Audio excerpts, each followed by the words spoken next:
Туғандар, манистрим 1 ақш доллары 87 сом 50 тиын, 1 евро 101 сом 60 тиын, 1 рубль 0,99,6 тиын, 1000 рубль 996 сом болот экен. Кече түштөн кийин кечинде кайра түшүп кетти. Мынакей курс валютарды көргөзүп беребиз. Ассаламу алейкум, урматтуу каналыбыздын көрүүчүлөрү, жалпы курс валют көрөрмандары, саламатсыздарбы? Бишкек шаары бүгүн 27 август 2026 жыл. Анда биз менен болуңуздар. Бирден лайк басып көрүп туруңуздар. Башка бир туугандар да көрсүн. Алдыда көрсөтөбүз. Финка банк. Мына Финка банкта доллар 87 сом 40 тиын, евро 101 сом 30 тиын, рубль 0,97 тиын.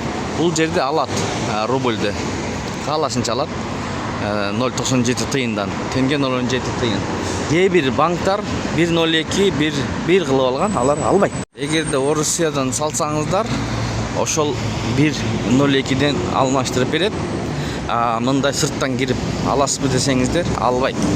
Көпчүлүк жазып атат, банкта 1,02 болуп атпайбы депчи. Мына Бишкекте мындай.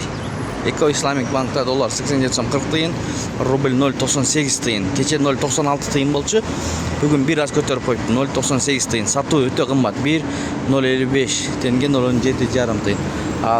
Бул Эко Исламик банк алат 1,098 тиындан.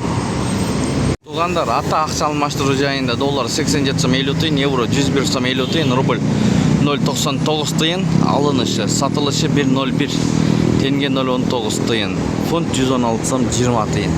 Мына ушундай. Ушу менен видеону жыйынтыктайбыз тугандар. Сак саламатта туруңуздар. Ар дайым көргөзүп бергенге аракет кылабыз. Күнүнө жок дегенде бир жолудан. Негизи 2 жолу көргөзөбүз. Биз менен болуңуздар. Жаңы киргендер катталыңыздар.